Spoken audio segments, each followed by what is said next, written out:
So we don't necessarily know what we need to do with something like that. If we're calling it medical, just having notes or something recorded so we can identify why. Is there any investigation? Or is this just going to be one of those things, little Johnny isn't showing up, we want to make sure we're still racking up the ADM, so let's just put in mom called, mom called, mom called. So that's what we're looking for. Generally, it's a good audit trail. Leave us some details, leave us some information. We're not trying to get the medical records, we're not trying to see what the daily workup is, our blood labs, but just give us something so we can see what's going on with the student. And that's the biggest. Does that make sense or clarify a little bit? Yes. Yeah.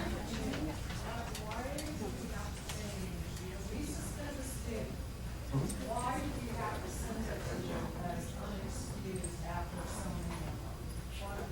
And withdraw the student? Why was it changed? Well,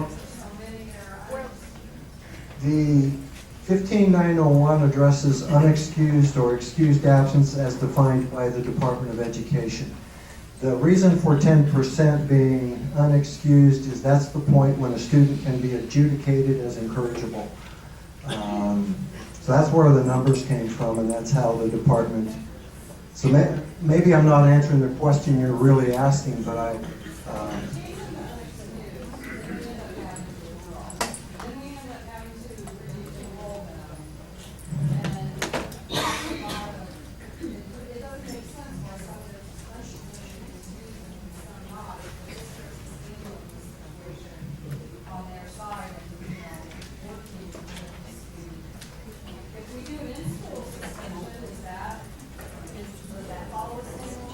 In-school suspension is not covered by this 10% rule. In-school suspension.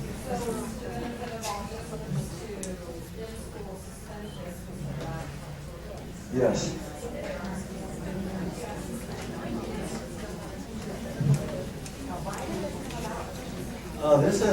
This has been in place for more than 10 years.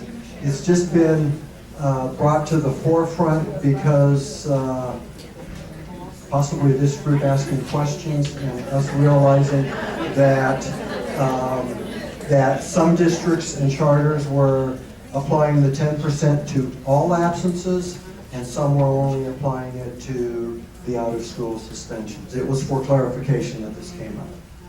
I think you had two interpretations. That's kind of where it all started. And now She said ADE had two interpretations. Oh,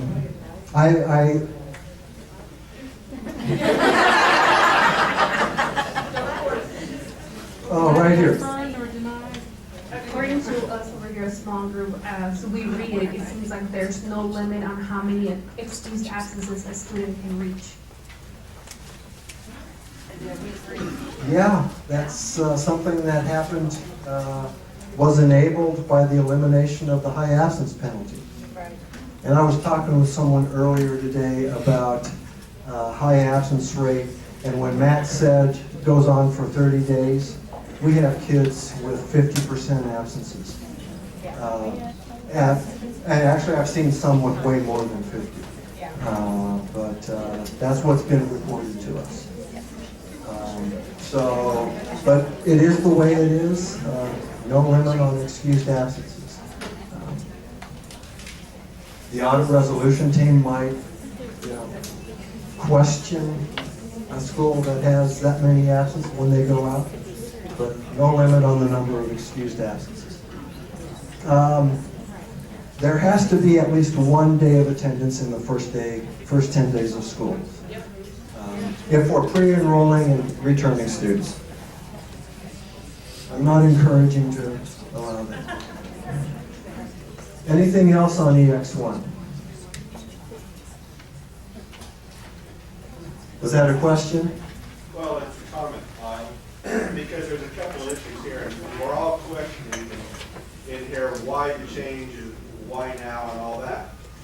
From the audit side, I can understand where they're coming from, because and I'm sure nobody in here has ever done this or ever ran into this, but what school district's claiming a student because the parents are calling them in, a charter school's calling them, accounting for the child at the same time, and it's like, who does that child belong to? So what the audit department is asking for is some type of documentation to support who's really educating that kid, and I think that's what you're trying to fix.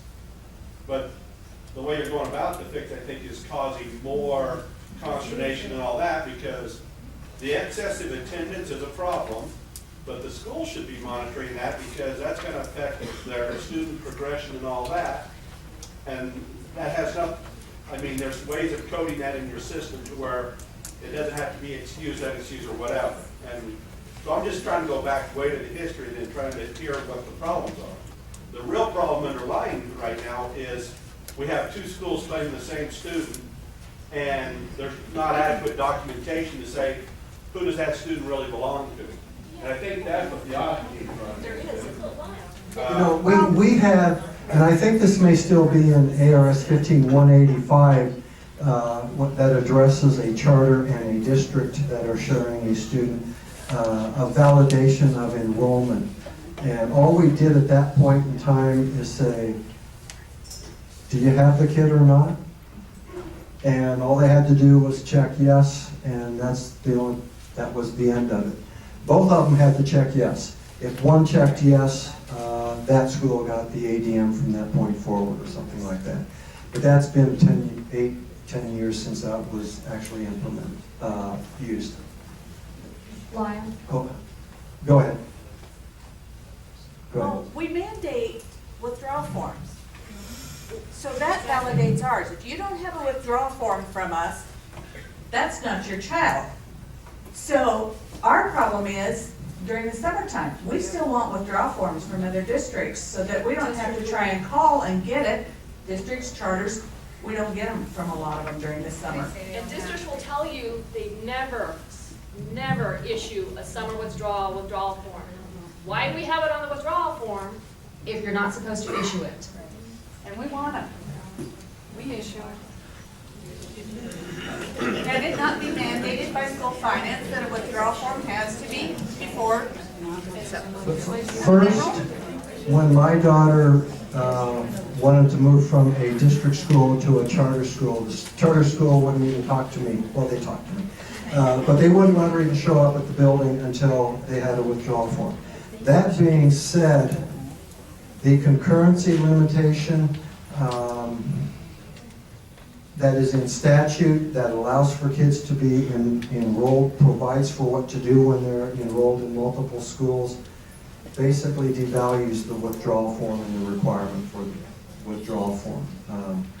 You know, it tells us when a kid is in a charter and a district's limited to 1.0. What good is the withdrawal form when there's conflicting? Think about putting it in, that it's a requirement? Yeah, but. You know, I mean, we can tweak them out of it, or don't put them out. Yeah, you print them and do as records requests, but they should be doing them. Exactly, yeah. You can get the request, the Well, federal records request. we've had schools tell us that they won't accept a records request as proof that a student is enrolled with us. I get a records request and I withdraw the student and forward the records. But we have had schools tell us that they don't consider a records request from the school as reason enough to withdraw a student. They're asking for the parent to physically come in and withdraw the student. And for some reason or another, especially if a parent is unhappy with the school, they're not gonna go in and withdraw the student. They're gonna take them somewhere else. so this is, Lyle? could this be something that another meeting for a school finance committee? I went to a Highfield and Beach conference on Wednesday, and they told us to go to accountability webpage, and there it had procedures for withdrawal with the ARS saying that the principal should get a withdrawal from the school the student is coming from. And that is exactly what Title 15 We says. found it way over somewhere else, but they showed us where to get it in accountability. And I've had discussions with numerous LEAs that will enroll without the withdrawal form. So it's something that has been beyond our capability to enforce. The discussions have gone beyond my involvement and that charter school involvement, but they haven't been brought up probably in more than 8-9 years. But if we want to start another committee to talk about this, no promises about results, but we can work towards coming up with something to recommend maybe.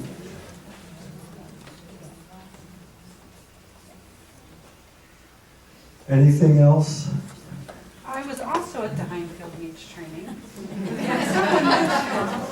Someone mentioned that there's a new withdrawal code, W21. Is that true? For out of state, I mean out of country withdrawal. Out of state, no, out of state. Okay, no. What they said at the training, I thought, was that the W21 specifically referred to a student who's withdrawn to move out of country. Out of state. They said out of country. No, it's out of state. Where is that? Yeah, where is it? Okay, but I understand that. Look at your application stuff for changing the Where is it posted on AD's website? Can you, did this come from, who sets those up? Is it accountability that makes that? Accountability. Okay. School finance, the majority of the time doesn't care what the withdrawal code is or what the year-end status is. We just need a code. Right.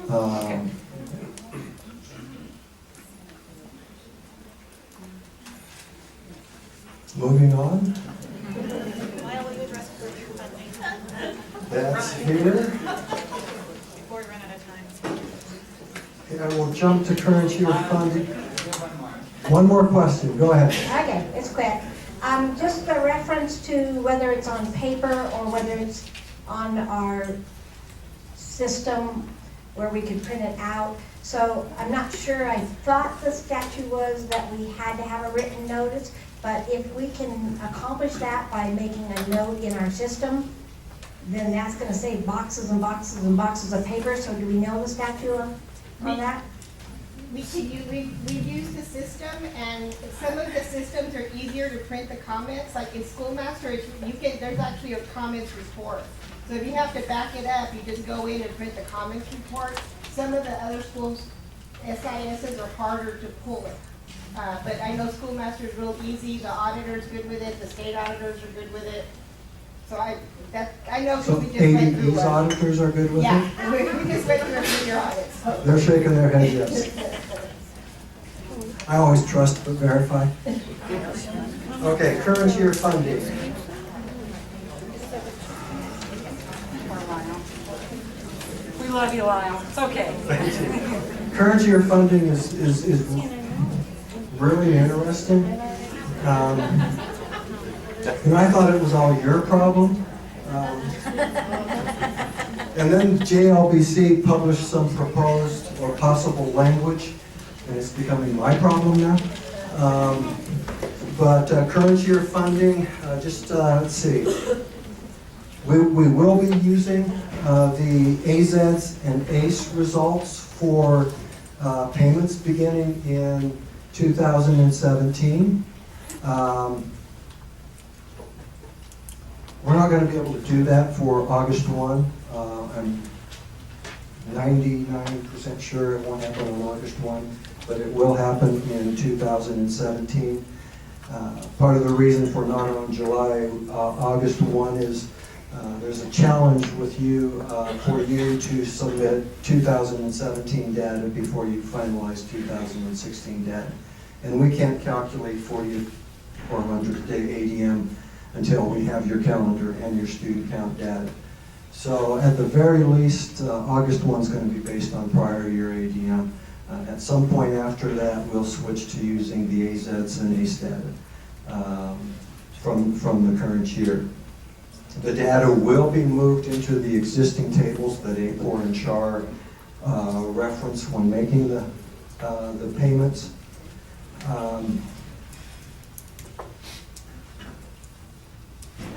Well, I got a lot of notes here. 1.15% inflation increase for CAA charter, additional assistance, transportation support level, and base level amount. That could change, but it's what's in the baseline book that was issued in January.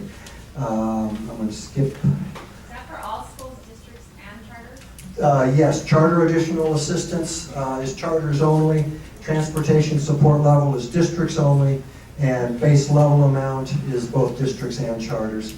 And your teacher compensation for the districts would be on top of that inflation increased base level amount.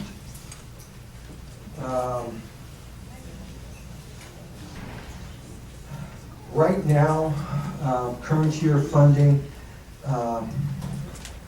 impacts state aid, it impacts the base support level. Question? When you say that for August it'll be based on prior year, are you talking about this year we're in now, or the ADM that was generated from last year? In August 1, 2016, we'll be using this year's 100th day ADM for districts. And then for charters, we're using the estimated Charters, count. you still have the estimated counts to deal with. As written, every payment school finance makes will be based on current year average daily membership. The system, ACE, will calculate your 40th day and your 100th day projected every month. So we'll have a projected 40th day from the beginning, from when you submit data, and a projected 100th day, and for a handful of you, a projected 200th day. As you submit withdrawals, enrollments, grade changes, etc., that will be taken into consideration for the next payment, assuming you don't submit it the day before or the day after processing begins, based on timing. Classroom site fund, instructional improvement fund, typo 3, high school tuition out is still based on, that's one I didn't need. It's still based on prior year. Overrides are based on current year. All the concerns that have been expressed in the document we have on our page are based on current year funding.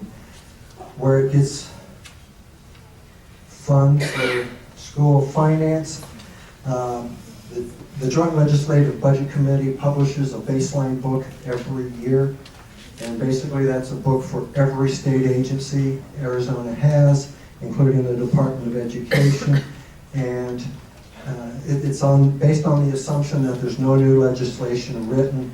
If legislature sine dies with nothing but an appropriation,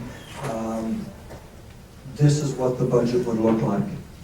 Go ahead. All the information you're sharing with us right now, is it anywhere in writing so I can share this with our business office? Everything that we're saying right now, in addition to reporting, I mean, like paper.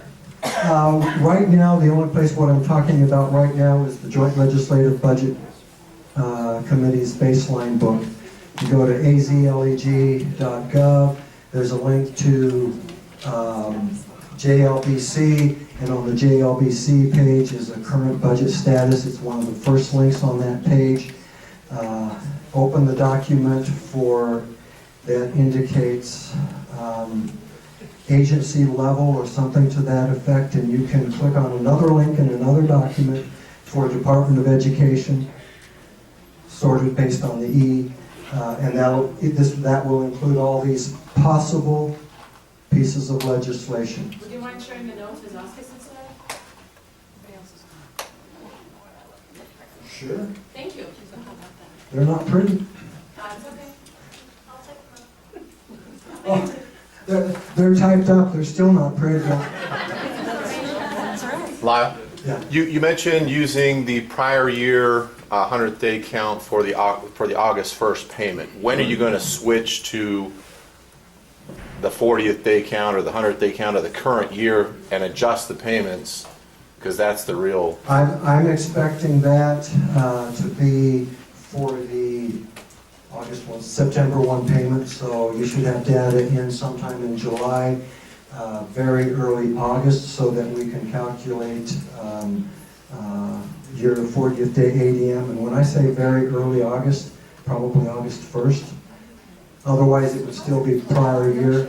I was getting to the challenges, and this is part of the challenge that we have to deal with. But I saw a hand. Yes. So am I understanding that even if we don't start school till August, that in AZEDs, the submission is to be done in July, like July 1, July? As early as you can. Is that going to impact this August 1 payment? I don't believe anybody would be submitting in June. That's the only way that could happen if you were able to submit in June. We can't expect all of you, wouldn't expect or assume any one of you would be submitting on July 1st, 2nd, or 3rd. But in order to calculate in August, we would have to have the data sometime in July. And if you have all the enrollments for your returning students and some of them don't show up, that's fine.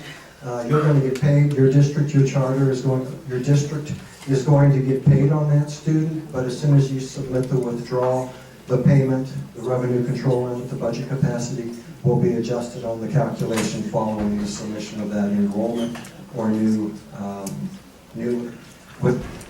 we'll adjust when we get an enrollment or a withdrawal.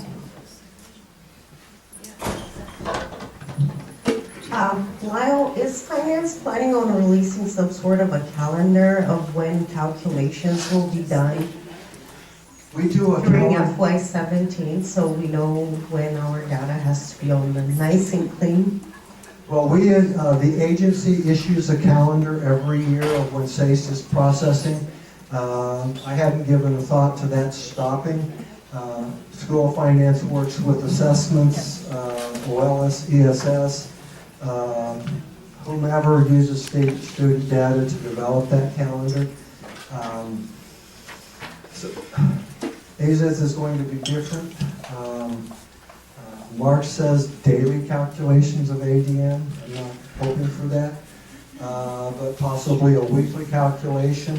And we set a specific calculation that we will be using. So it might look something more like that, where you can go online, see your ADM on Tuesday the 2nd, make corrections on Wednesday the 3rd, potentially. Again, I'm not looking for daily. I don't want to deal with that and the questions of why didn't we get paid on the number for Tuesday. But you can go in and see your new ADM based on what you submitted in a much quicker time. And then we might use the calculation from the 3rd week of the month or something like that. But we haven't gotten that far yet to set up that kind of a calendar. But we do that every year.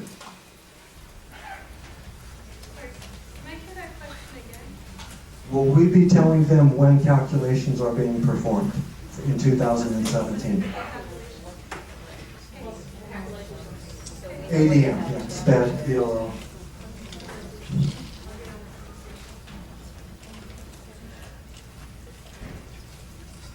So, like I said, all our payments are will be based on current year, but the baseline suggests some changes. If the JLBC baseline has it, it has a good chance of following through and actually becoming law. Some of these changes include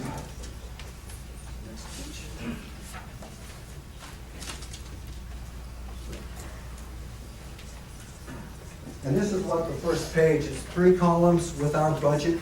The agency's budget is the first page for the Department of Education, tells you what it was in 2015, what the actual estimate for this year is, and what the projection for 2017 is. But some of the changes they are talking about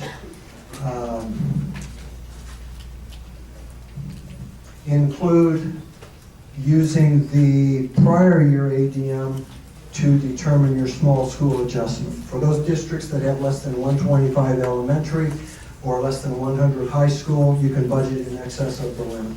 That will now be, if this change goes through, that would remain at prior year. Potential change here, according to the baseline book, is to fund classroom site fund and instructional improvement fund on the prior year. I just realized I did have some notes here.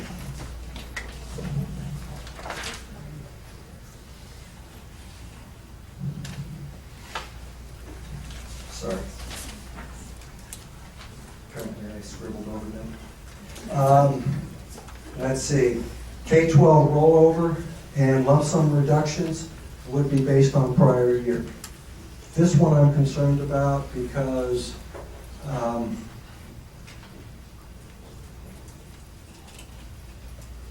I'm just concerned about it's challenging enough to calculate and a lump sum reduction that reduces your budget by $352 million in state aid on current year.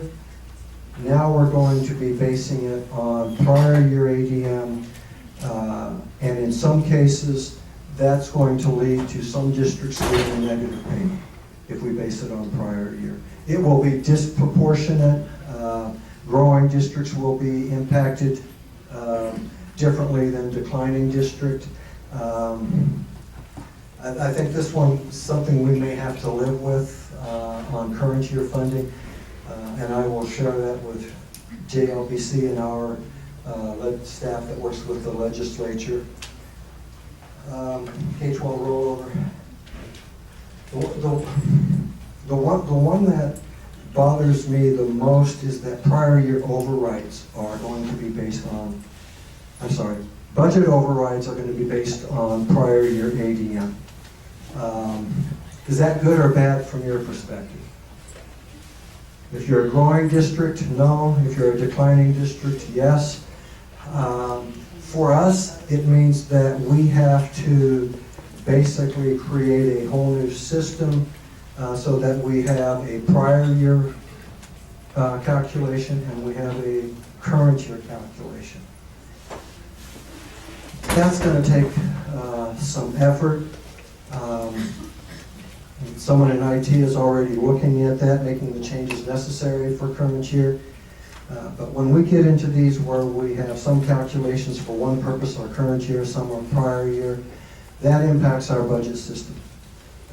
Our budget system that we use to collect your budgets, we generate your budget analysis, budget 25, and your expenditure analysis. Budget 75 was implemented in May 2002.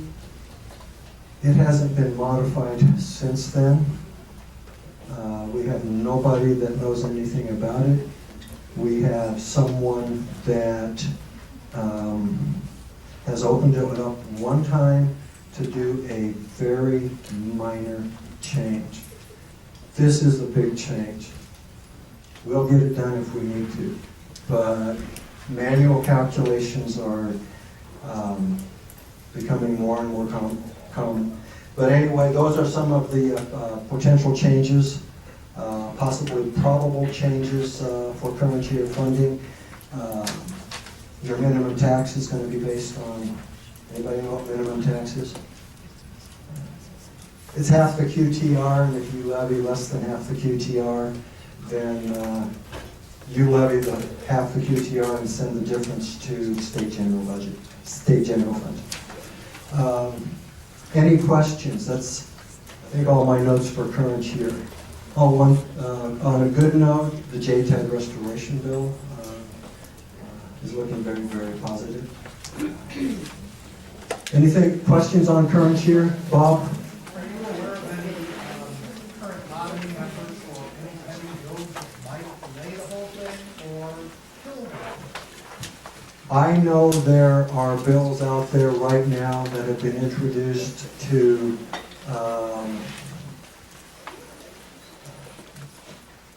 I couldn't tell you whether it delays or kills it, but I don't think it has a chance. I have not heard anything. Right, they would have to be proactive to kill it. They have to do something to kill it. And I have not heard anyone say that they think that it's going to move. You know, I was at the appropriations hearing this week, and there were some questions about current year funding, but even with those questions, it's one or two legislators, I don't think we'll get enough to do anything. That's kind of secondhand, third-hand. Anything else before I give? When you notify the Auditor General about going easy on us about the new EX1, can you also kind of